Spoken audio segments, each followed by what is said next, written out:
រឿងមាតុឃាតកៈបរោះក្នុងលោកមិនគួរជឿពាក្យភរិយាគ្រប់ម៉ាត់ឡើយក្នុងកាលកន្លងទៅហើយមានបរោះម្នាក់នៅក្នុងដែនកាសីកាលបើបិតាធ្វើមរណកាលទៅហើយក៏ទំនុកបំរុងមាតាដោយគោរពឯមាតាឃើញកូនមានវត្តប្រតិបត្តិល្អហើយក៏នាំស្រីមានរូបស្រស់ល្អឆើតម្នាក់មករៀបចំឲ្យកូននោះចំណែកខាងនាងនោះបិតាស្លាប់ចោលតាំងពីក្មេងនៅសល់តែមេដាទើបនាំមកនៅរួមក្នុងត្រកូលស្វាមីហើយទំនុកបំរុងដល់មេដាទាំងពីរដោយគោរពតមកខាងក្រោយនាងក៏មានចិត្តនឿយណាយធុញទ្រាន់ចំពោះម្ដាយទាំងពីរមានគំនិតអាក្រក់កើតឡើងគិតសម្លាប់ម្ដាយក្មេកចោលបាននិយាយញុះញង់ស្វាមីថាឥឡូវនេះយើងគិតសម្លាប់ម្ដាយយើងចេញព្រោះចាស់ចង្រៃនេះខុសអស់នឹងចាស់ដតីទាំងពួងតែងបន្ទោបងលាមកដាក់ពេញផ្ទះសម្បែងហើយច្របាច់លេងដូចកូនក្មេងទើបនឹងកើតបើឯងមិននៅពេលណាហើយគាត់ធ្វើបាបតែអញឲ្យវេទនារាប់មិនឈ្នះបើដូច្នេះយើងគិតសម្លាប់គាត់ចោលទៅបរោះជាស្វាមីបានឮភរិយារៀបរាប់ប្រាប់យ៉ាងនេះហើយក៏និយាយថាការសម្លាប់មនុស្សនីមួយៗមិនងាយស្រួលទេភរិយានោះនិយាយតបវិញថាបបិទ្ធស្វាមីការសម្លាប់នោះងាយទេមើលតែគាត់ដេកលក់យើងចងក្រែសែងទៅទម្លាក់ក្នុងស្ទឹងខាងក្រោយផ្ទះឲ្យត្រីស្លាមមកទំពាស៊ីបរោះជាស្វាមីសួរថាម្ដាយអញគាត់ដេកកន្លែងណាដែរម្ដាយឯងដេកកន្លែងណាភរិយាប្រាប់ថាម្ដាយអ្នកសម្រានខាងនេះម្ដាយខ្ញុំសម្រានខាងនោះស្វាមីប្រាប់ថាបើដូច្នេះចូលនាងចងក្រែស្នែងម្ដាយអញទុកឲ្យស្រេចទៅដល់យប់ជ្រៅអញនឹងសែងគាត់ទៅទម្លាក់ក្នុងស្ទឹងភរិយាត្រេកអរណាស់ក៏ធ្វើតាមបង្គាប់ស្វាមី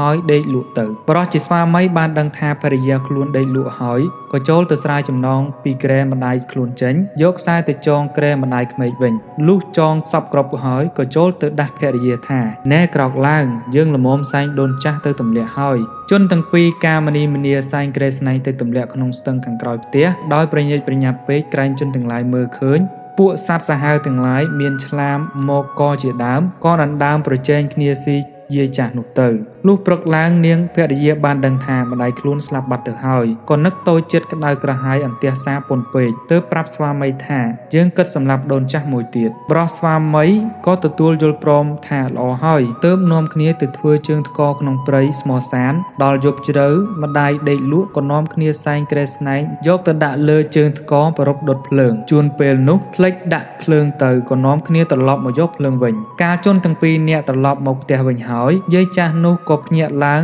ក្រោកអង្គុយដោយត្រូវសន្សើមត្រជាក់ខ្លាំងលុះមើលសពគ្រប់ដឹងខ្លួនថាគេយកមកសម្លាប់ក៏ចុះចេញបានយកសាកសពខ្មោចពពែមួយទៅដាក់លើក្រែគ្របសម្ពុតពីលើហើយភៀសខ្លួនចេញពីទីនោះទៅហើយក៏បានចូលទៅក្នុងគុហាមួយបានរំពឹងគិតថាអាត្មាអញហើយនឹកស្មានថាបានកូនប្រសាជាទីពឹងឥឡូវនេះវាធ្វើឲ្យអញភ័យយ៉ាងក្រៃលែងចំណែកខាងបរោះប្តីប្រពន្ធបានយកភ្លើងមកដល់ហើយក៏ដុតសាកសពពពែនោះទៅដោយសម្គាល់ថាជាសពម្ដាយរបស់ខ្លួនឯគុហាដែលយាយចាស់ចូលទៅអង្គុយនោះមានចៅម្នាក់យកបង្វិចមាសប្រាក់ទម្លាក់ទុកក្នុងទីនោះជាច្រើនយាយចាស់បានឃើញមាសប្រាក់នោះហើយក៏និយាយដល់កូនថាកូនសម្លាញ់អញប្រសិនបើបានមាសប្រាក់យ៉ាងច្រើននេះប្រហែលជាត្រេកអរណាស់ហើយមើលទៅកំពុងតែគិតដូច្នោះស្រាប់តែចោលចូលទៅដល់ចោលនោះបានឃើញយាយចាស់ហើយក៏ភ្ញាក់ផិតភ័យរន្ធត់មិនហ៊ានចូលទៅជិតឡើយដោយនឹកស្មានថាយៈក៏ត្រឡប់មកវិញបានហៅពេទ្យខ្មោចម្នាក់មកឲ្យចូលសង្កេតមើលពេទ្យខ្មោចនោះក៏